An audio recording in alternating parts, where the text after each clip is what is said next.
world's largest railcar manufacturer, CRRC, is making subway cars for big cities like Boston and Philadelphia, but is owned by the Chinese government, putting Washington on red alert.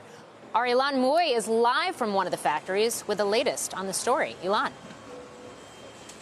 Well, Morgan, this car will eventually be part of the Orange Line for the Boston Tea.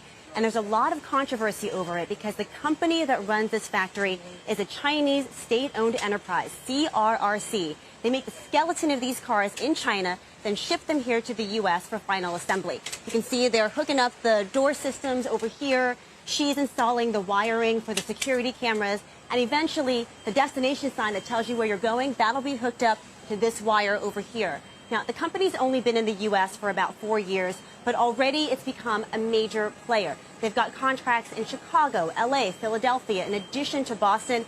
That's over $2 billion in taxpayer-funded projects.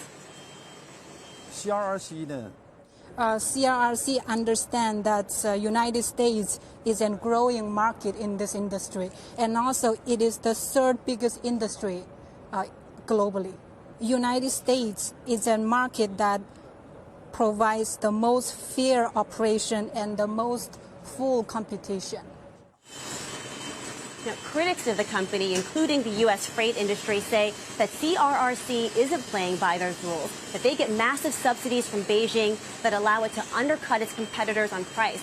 They also raise the question of national security. They say that China should not be allowed to build U.S. critical infrastructure. There's even a bill in Washington that would ban the company from continuing to do business here in America. But guys, at the factory, CRRC says that they are creating U.S. jobs, hiring unionized workers, and that they have no intention of slowing down.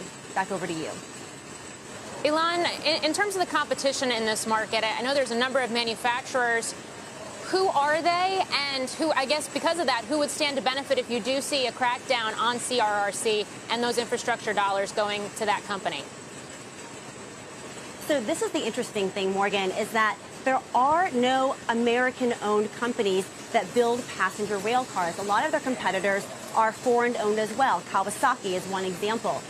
But what the critics say is that China's company is not using as many American suppliers as its competitors are, that they're not doing as much manufacturing here, that this is all assembly.